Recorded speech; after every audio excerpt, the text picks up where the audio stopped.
O patinho aleijado, Figueiredo Pimentel. Gansos, patos, marrecos e outras aves da mesma espécie residiam em vasto cercado que o dono da casa lhes dera por domínio.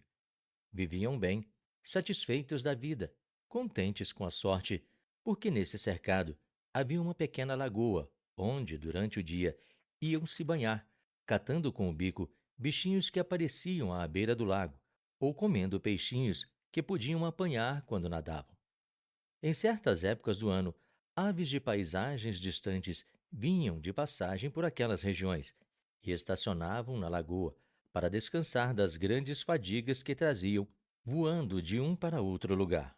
Era lindo ver-se, então, aquela porção de aves aquáticas nadando pela lagoa, soltando gritos de contentamento. Ora, uma vez, estava uma velha pata chocando alguns ovos que pusera, deitada num ninho de folhas e andando muito intrigada, meio desapontada, por causa de um ovo, um só ovo enorme, colossal, estranho, que sem ela saber como, viera parar no meio dos outros. Supunha ser de alguma das aves que por ali passavam, e que, inconscientemente, o pusesse em seu ninho assim que ela começara a postura. Esta velha pata no choco havia já quase 4 semanas, e só faltavam 4 dias para os patinhos saírem dos ovos, o que ela esperava com paciência, quando um belo dia apareceu picado um primeiro ovo. Foi uma alegria em todo o bando, e as comadres vieram dar-lhe os parabéns. Ela, satisfeita, agradecia as visitas, dizendo que dentro de 2 dias tencionava levar os patinhos à lagoa para aprenderem a nadar. Dias depois, saiu finalmente o último patinho. Só faltava o ovo grande, que, no entanto, nem sinal dava de estar picado. As outras aconselhavam a velha pata que abandonasse o intruso. Aquele ovo, evidentemente muito diverso dos outros, enorme, não era dela, e assim cometia uma tolice, vivendo em cima dele a chocá-lo. Patas houve que asseveraram poder até ser de um bicho, um ovo tão grande, e que esse bicho, crescendo, poderia comer todos os patos do bando. Mas a pata não ouvia tais conselhos.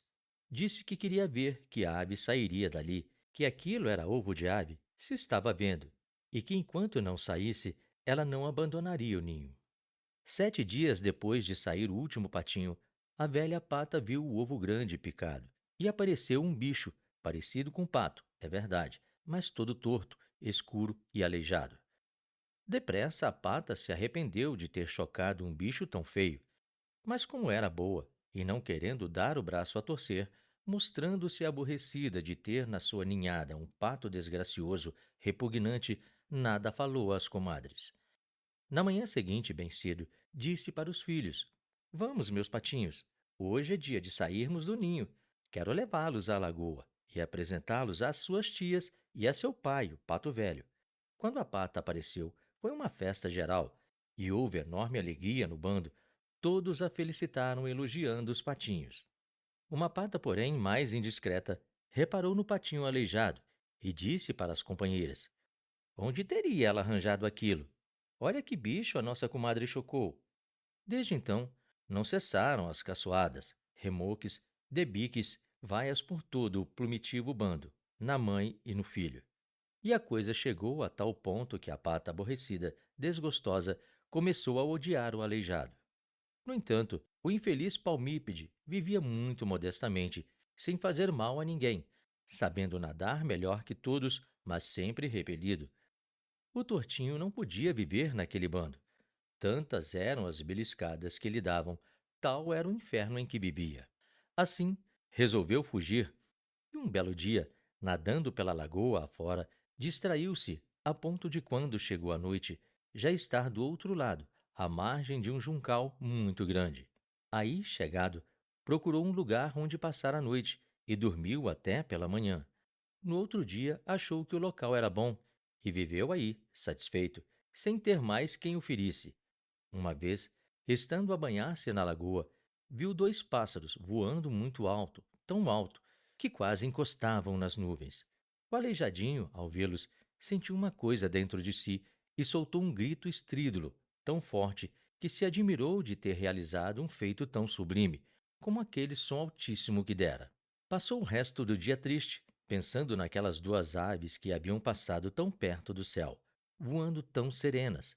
Pediu a Deus que lhe desse forças para fazer o mesmo que aquelas lindas aves.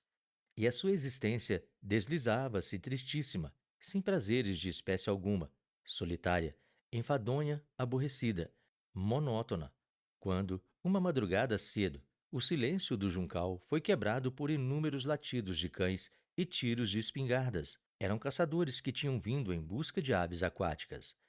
Assim que o patinho viu aquela porção de gente a matar pássaros e cachorros perseguindo diversas aves, escondeu-se muito triste em uma capoeira, fechou os olhos e esperou a morte.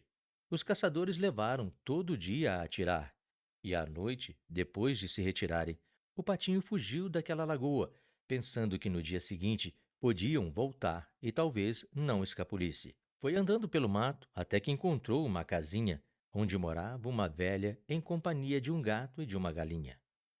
A velhinha, ao ver o novo hóspede, começou a tratá-lo muito bem, imaginando que era uma pata, a qual, do mesmo modo que a galinha, lhe daria ovos frescos e excelentes para o seu sustento.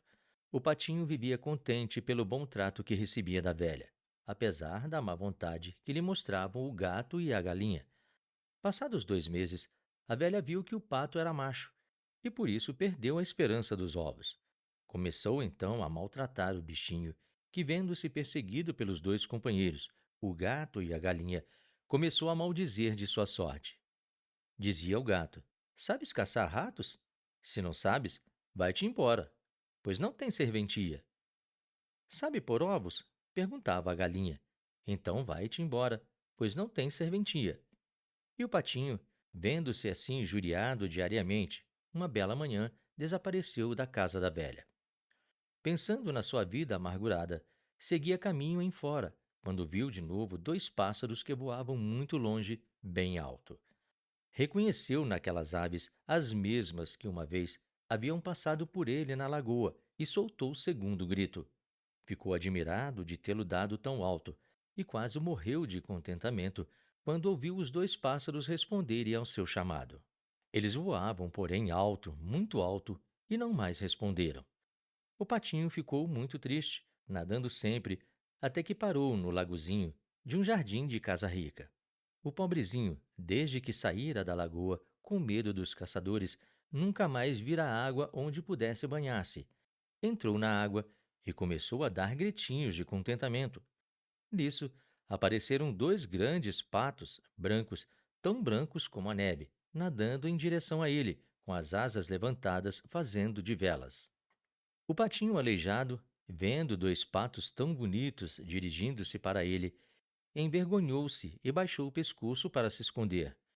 Nisso, viu que a sua imagem reproduzida na água era semelhante à dos patos brancos. Uma criança, que ouvira os gritos do patinho ao entrar no tanque, veio ver que pássaro assim gritava e exclamou: Que lindo cisne! Meu pai, venha ver! É mais bonito que os nossos, que existem no lago. Como é formoso! E pôs-se a dar-lhe migalhas de pão. O patinho aleijado, que ouviu chamarem-no de cisne e de bonito, ficou maravilhado de tanta felicidade e começou a nadar garbosamente à semelhança dos outros, com as asas levantadas, parecendo as velas enfunadas de uma embarcação. Mais tarde, explicou-se o caso.